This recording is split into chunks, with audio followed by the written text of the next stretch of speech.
He was a distinct breed of old-time trainer, a teacher and master strategist.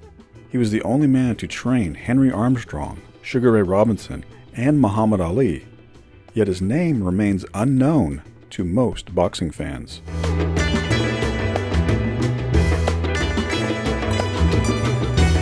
Harry Wiley was born and raised in New York City, getting into boxing as a teenager. He compiled a decent amateur record before he was struck by a taxi while riding in the back of an ice truck. Wiley suffered a broken leg, and his father wouldn't allow the then 16-year-old to continue boxing. But Wiley wanted desperately to remain in the fight game, so he served as a cornerman wherever he could. He worked in the camps of Harry Wills and Jack Dempsey before learning at the feet of Jack Blackburn, the trainer of Joe Louis. Blackburn taught the young Wiley everything he knew about the sport, from the physical to the mental. Wiley began training amateur boxers and became so successful that he was asked to be the trainer for the United States Olympic boxing team in 1932. Unfortunately, after working with the young men for some time, Wiley was fired right before the Olympics after complaining to the chairman about the unfair treatment of black fighters. Wiley returned to Harlem and joined forces with George Gainford, training fighters at the Salem Crescent and Abyssinian athletic clubs, as well as the Montclair YMCA. Among the fighters he trained were Baby Joe Gans, Henry Armstrong, Lou Salica, Buddy Moore, Tommy Hogan, and Lou Ambers, among others. But in 1935, Wiley met a skinny 14-year-old named Walker Smith Jr., soon to be known as Sugar Ray Robinson. Robinson won numerous tournaments as an amateur and turned pro in 1940, with Gainford as his manager and Wiley as his trainer. In 1942, Wiley entered military service for World War II, helping to promote boxing in England and France, overseeing exhibitions with Robinson and Joe Louis. President Eisenhower would later give him commendation for his service in Europe. Once out of the military, Wiley returned to the boxing scene. He opened a gym in Harlem, training Robinson while playing matchmaker for the Golden Gate Arena. Wiley developed his own training methods and beliefs, formed after years of observing the greats. He lamented the fact that fighters of his time period often overstayed their welcome in the sport. "I think a lot of fellows are fighting beyond their peak," Wiley said. "When a guy gets his chance and doesn't make the grade, then it's time to quit. But too many are staying in the ring too long, and a man's got no business boxing if he isn't in shape." Wiley was, among other things, a master of taping his fighters' fists. He always ensured that Robinson's hands were properly taped and thus remaining injury-free. He also mastered the art of punch placement, making sure that Robinson targeted the vital areas of his opponent.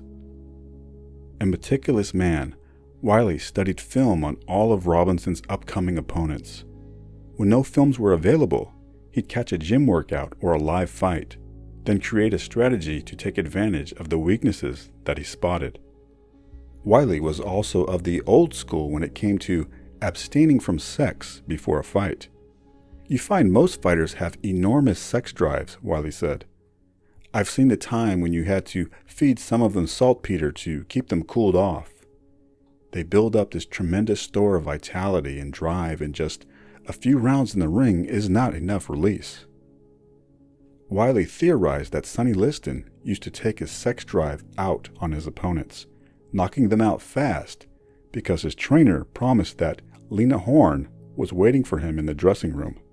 Wiley also insisted that Robinson remained abstinent before a match, despite rumors to the contrary. "Ray valued his looks too much to take a chance on getting hurt in the ring," Wiley said. "When it came time for him to stop, his willpower was like iron. He could sleep next to Venus without touching her. But some of my others were uncontrollable." When Wiley was told that Harvard Medical School had done extensive research on the effect of sexual intercourse on athletes, and came to the conclusion that it didn't in any way sap their strength or make them weak, Wiley disagreed. "I don't believe the doctors understand what builds up inside a fighter," Wiley said. "They never researched real prize fighters. I have." After years of success with Robinson, all was not sunshine and roses in the training camp. Robinson often disagreed about training methods, wanting more time in the ring sparring, while Gainford and Wiley wanted him to chop wood and do calisthenics. By 1952, Wiley and Gainford were at each other's throats. During Robinson's preparations for his light heavyweight title challenge against Joey Maxim, the two were bickering over what type of strategy Sugar Ray should employ against the bigger man. Gainford yelled at Wiley, quote, "You let me make the decisions." Sensing that a physical confrontation was imminent, Wiley pulled a gun on the larger Gainford. Robinson intervened, convincing Wiley to put the gun down. But the camp's focus wasn't on the task at hand, as usually was the case. Robinson suffered from heat exhaustion during the bout and was ahead on points when he collapsed, his fall broken by Wiley and cornerman Frederick Pee Wee Beal. Robinson retired 6 months after the defeat. His equipment man and confidant, Pee Wee Beal, passed away in 1953. It felt like the end of an era.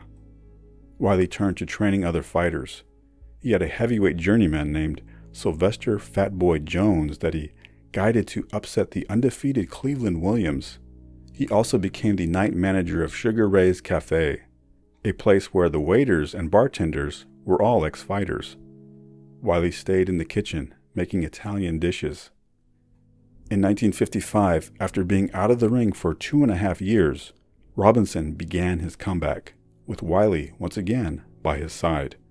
Robinson took the middleweight title from Bobo Olson, lost it, then regained it from Gene Fullmer until losing the title again to Carmen Basilio in September of 1957. Wiley called the decision a stick-up and openly cursed the judges. 6 months later, Robinson regained the title from Basilio. Robinson took off another 21 months before returning to the ring. He took a tune-up, then lost the belt to Paul Pender in January of 1960 and lost the rematch in June of that year. 6 months later, he challenged Gene Fullmer for the National Boxing Association middleweight crown. Wiley then broke out of character and made a pre-fight prediction. He was always the man behind the scenes, with only Robinson and Gainford entertaining the press, but now he felt the need to speak out. "I joined Ray 22 years ago, shortly before he turned professional," Wiley said, "and I never made a public prediction before, because you don't win fights with your mouth. But right now, I don't want the public to have any wrong ideas about Saturday night. I don't want people to think Fullmer is fighting a washed-up Robinson and then be uncomfortably surprised at what happens in the ring."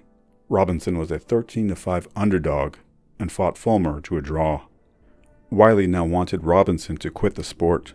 Sugar Ray refused, splitting with Wiley, and he fought the final 2 years of his career without the longtime trainer in his corner. In January of 1971, both Wiley and George Gainford would sue Robinson and sports writer Dave Anderson for libel in Sugar Ray's biography. Gainford believed that there were words intended to mean that he was behind some fixed fights. Wiley was upset that his role in Robinson's success was greatly minimized. The lawsuit was dismissed, and neither man spoke to Sugar Ray again.